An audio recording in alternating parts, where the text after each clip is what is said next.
2 years back, my dad retired from his position as CEO of the lab equipment business that he had established. He had promised me for almost 7 years that I, 30 male, would be the next CEO, but on the day of his retirement party, he announced that my brother-in-law was going to be the next CEO. It came as a huge shock to me because I was the one who had organized that party and I had absolutely no idea that this was going to happen. I clapped along with everyone else at the party when he made that announcement, but later on, when I confronted him, he told me that he had his reasons for letting me down. Apparently, my brother-in-law, Zach, 34 male, was more of a son to him than me, since I was just a disappointment.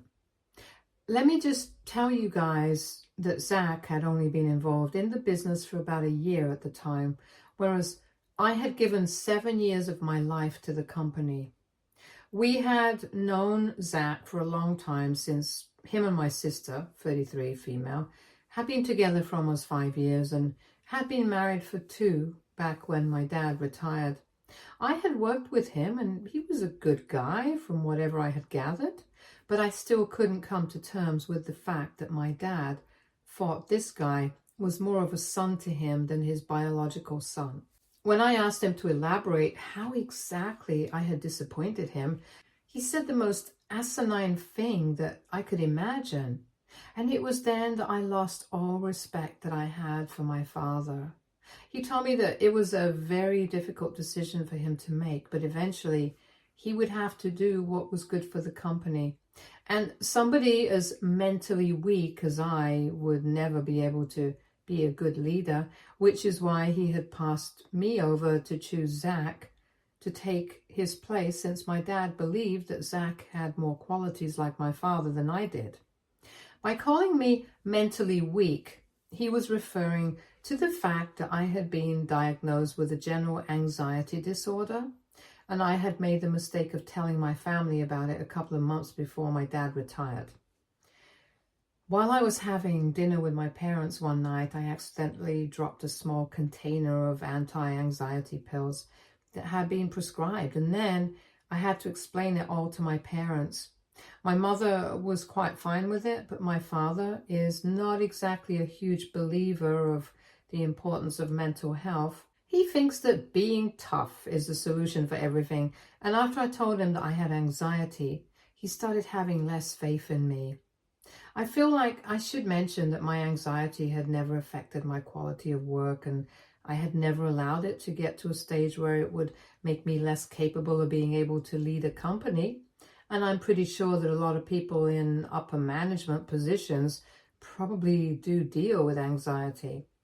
It can't just be me, and I'm sure that they are able to deal with their anxiety without letting it get in the way of their work. But my dad told me that I had disappointed him by making excuses for my weakness and even resorting to pills for all of this nonsense. And so after a lot of deliberation, he had decided that Zach would be the perfect candidate to take over the company instead of me. He told me that if I wanted to leave, I was free to do so. But because he couldn't trust me to lead the company like he had, since I had already shown him that I was not strong enough, he was not willing to hand over the reins to me. It was not only what he had said, it was also the fact that he had led me to believe that I would be the next CEO, even though he had made up his mind about it well before the retirement party. It was really hurtful, and that night I left the party early and never spoke to my dad again because he had really hurt me. At the end of the day, it was his company, so he could choose whoever he thought was the best choice. And if he thought that my anxiety was going to get in the way, then I had to respect his choice. But I didn't have to stick around and tolerate this kind of disrespect. So I resigned, and within a couple of weeks, I started working elsewhere. The only person from the family that I have kept in touch with was my mother after my sister found out that I was resigning, because I was pissed that my father had made Zach the CEO instead of me. She chose to take that as a personal attack instead of trying to understand where I was coming from. She called me later on to come to my dad's defense, and we got into a fight, after which we stopped talking.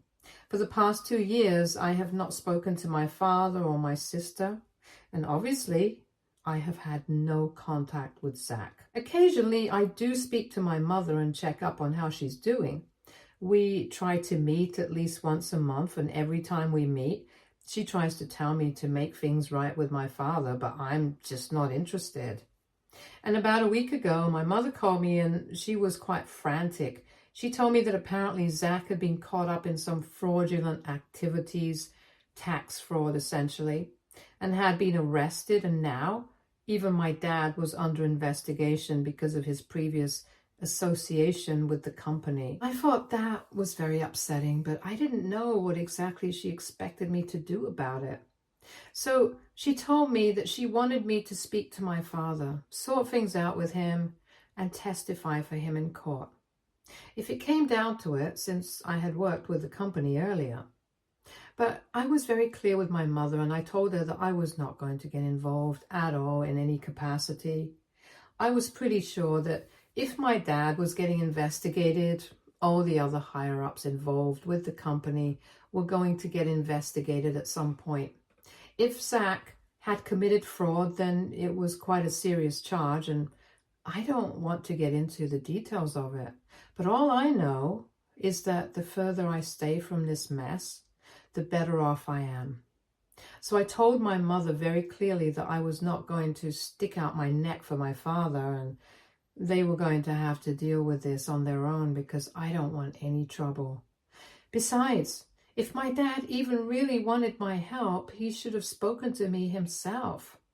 He's the one who needs me. Why should I be the one to contact him first? My mother then started telling me that I was being childish and that instead of still being petty, I needed to talk to my father and clear the air with him because this was not going to be easy for the family, and right now we needed to stick together. I thought that my mother was being unreasonable, and I told her that my decision was final.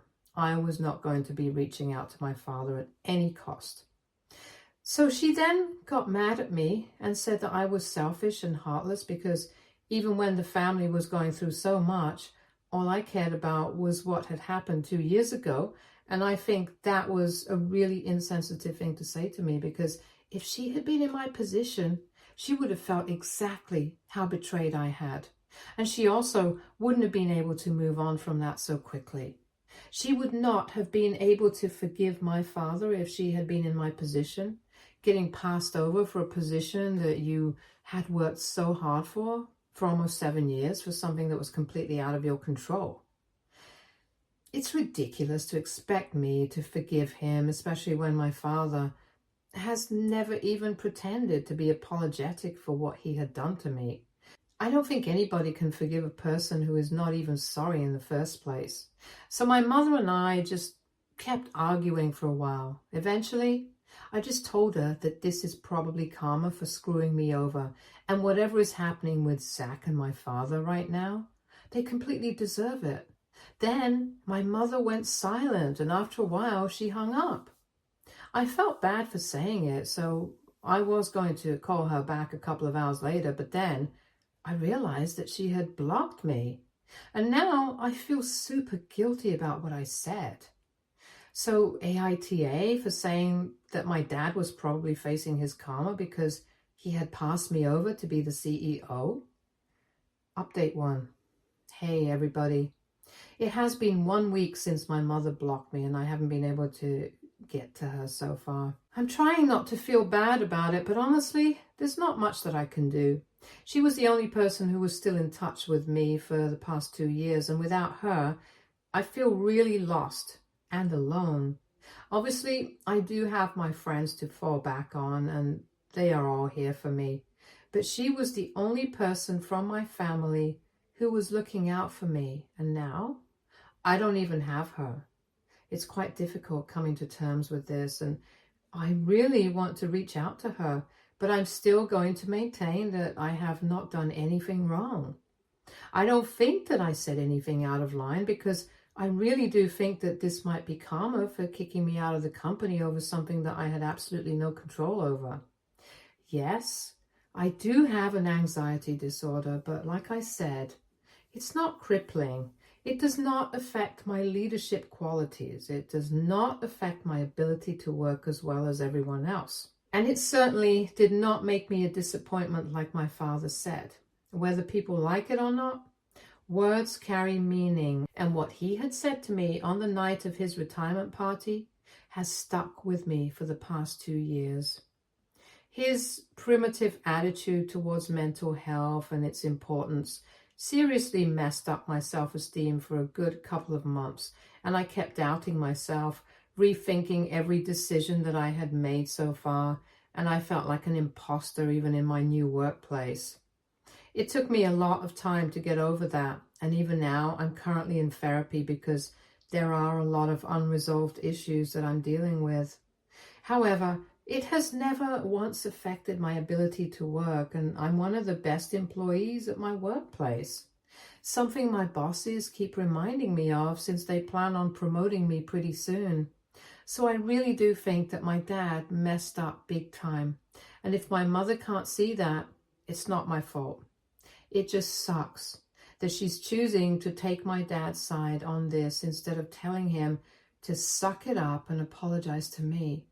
I can't understand why she thinks that I should be the one to make amends first. But one thing is for sure, I'm not doing jack for the family until they tell me that they are sorry for everything. And they have to say it like they mean it. I'm not going to be used again for their personal gain. Update 2. My sister came by to visit me today, and it was very tense because she was hysterical. She just wanted me to help her out since her husband was in huge trouble. But honestly, I don't even know what they expect me to help them out with. My hands are tied here. This is a federal crime, and I don't think I can do anything to help them out. She looked like she was in a terrible state, which is why I had invited her in. And I tried to be kind to her to the best of my abilities because I'm not heartless. I can't just slam the door when somebody is suffering so much. Anyway, she just kept crying on my shoulder and kept telling me that she had no idea that any of this was happening. And if she had, she would have put an end to it immediately. She told me that she's really worried about what's going to happen with him, and she wants me to use my connections to bail him out. But I told her that unfortunately, I don't have any such connections that would prove to be useful here. But she then told me that our father had said that in the company I'm working in currently, one of my bosses is married to a federal judge, and he was hoping that maybe I could speak to my boss and do something for them. She even suggested that they would be ready to pass whatever amount it took. But they just wanted me to put them in touch with my boss and by extension, his wife. I thought that was pretty out of order even for her to ask, let alone expect me to do that. I instantly said no, and I told her that I would appreciate it if she left me alone because I thought she had come by because she wanted my emotional support. But this was something that I was not going to encourage or even entertain. And I was saying no for multiple reasons.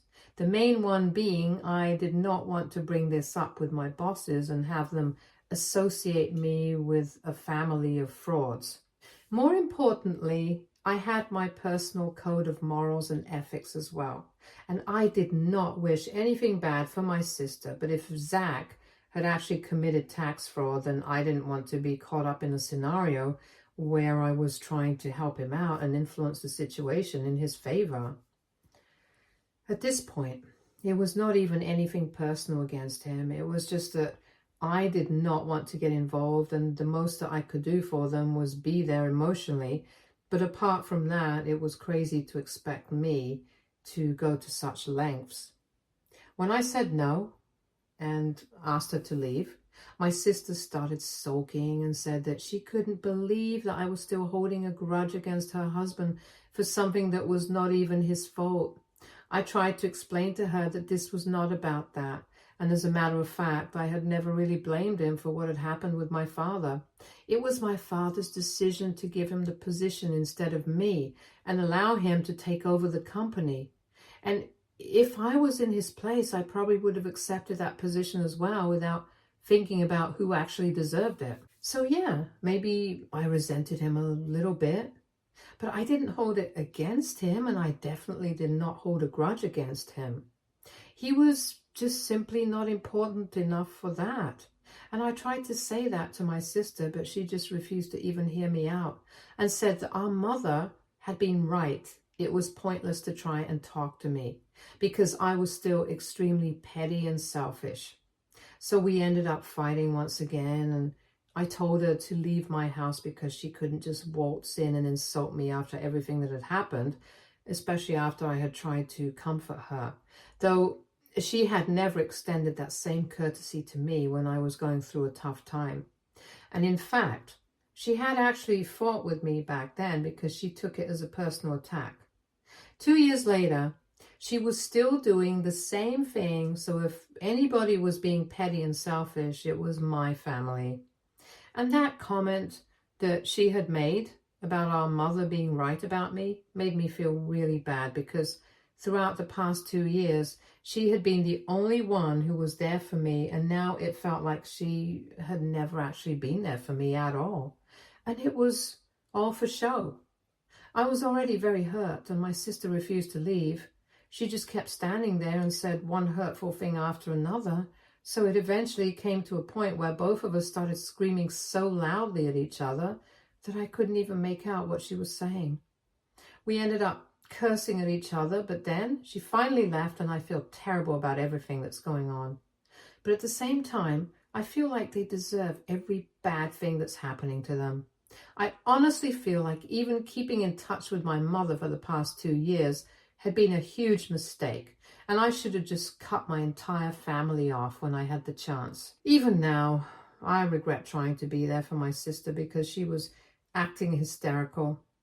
They are definitely not worthy of my time or energy anymore, and they keep proving it to me again and again. But for some reason, I just keep finding it incredibly difficult to cut them out of my life entirely. I keep thinking about our childhood, how close we used to be, and my heart hurts to even talk about it now. All of this just genuinely sucks. I just wish for it all to be over soon. Update 3. Hey, so it's been 4 days since my sister visited and we got into that fight, and after that, nobody spoke to me for the next 4 days.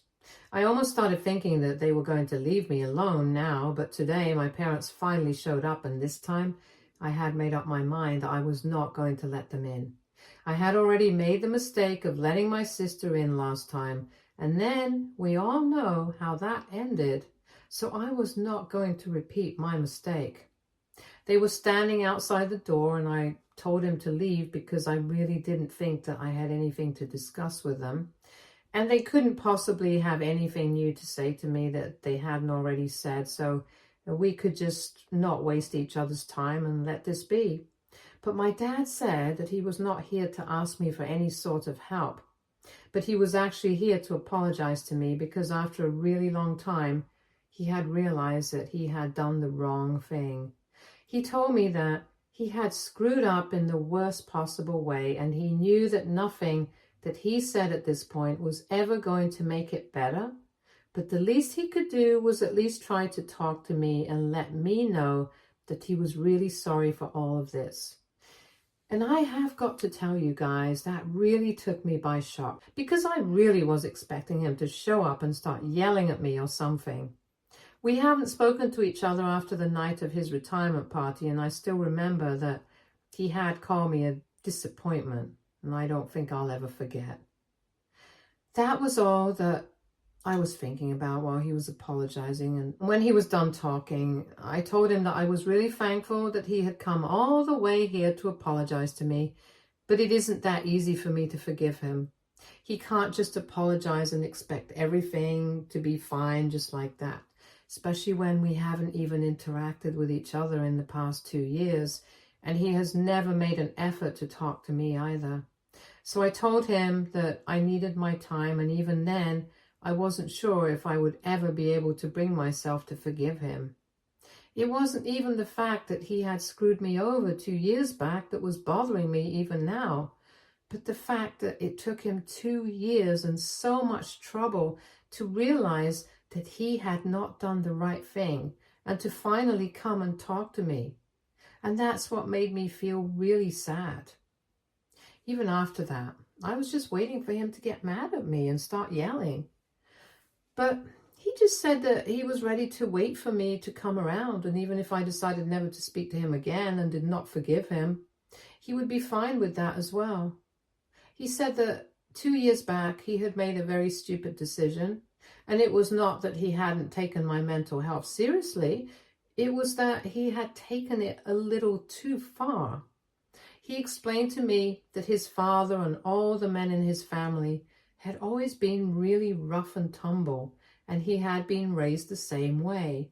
He had been raised to believe that what we had to do to get through life was just to fight, and everybody who claimed they had anxiety or depression or whatever, they were just weak, and they were making excuses for themselves and their weakness. And so when he found out that I was taking anti-anxiety pills, he started thinking that maybe I was not up to the task of leading the company. And he had built this business from scratch, so he couldn't afford to let that go to waste. It was his fear and paranoia that got to him, and he made the worst decision that he could have possibly made, which has led him to this situation. He then told me that after we stopped speaking, he was really mad at me and resented me for a couple of months, but then he started second-guessing himself and started reading more and more about anxiety and how it functions. And a couple of months ago, he started feeling like he might have some symptoms himself as well, and he was planning on reaching out to me to try and make things right, but then this fiasco with Zach came into light, and he was not able to do that. After he told me all of this, I felt really weird about the situation, and I still don't know how to feel about any of this, but at the very least, he has apologized to me. I know that after 2 years, it's not much, but to me, it means a lot. I don't know if I will be forgiving him anytime soon, and I really don't know if this apology was real or not, but I'm willing to at least think about it and give it a chance. For now, I just told him to go back home and I would contact him if I felt like it. And he respected that and went back after that. As for my mom, we didn't really get the opportunity to speak much today. She did apologize to me in the beginning for her behavior as well, along with my father. And towards the end of my conversation with my father, she told me that she was ready to wait for me to forgive her. She said that she might have reacted a little too quickly and a little too harshly instead of trying to understand what I was going through.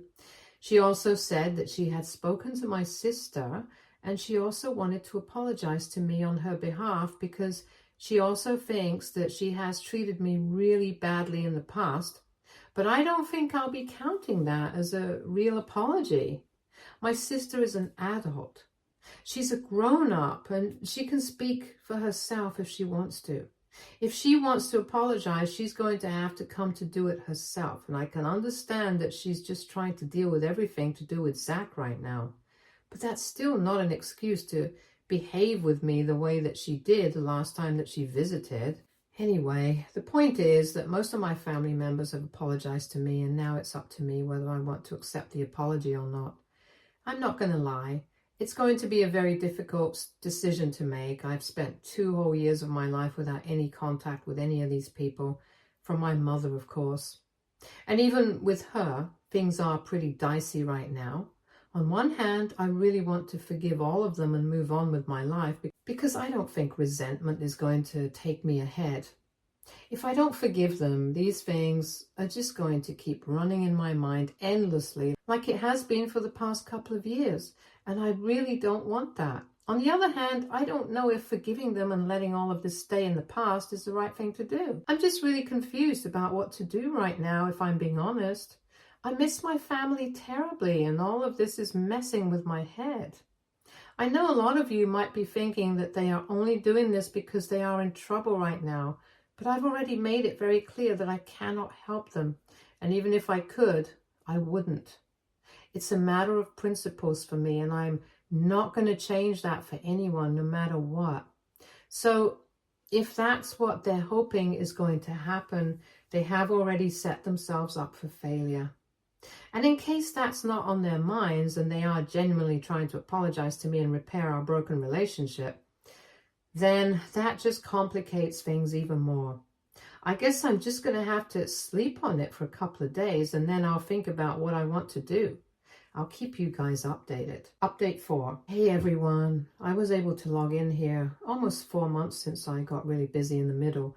Why that happened, I'll come to that later. Anyway, last time that I posted an update, my parents and my sister had just apologized to me.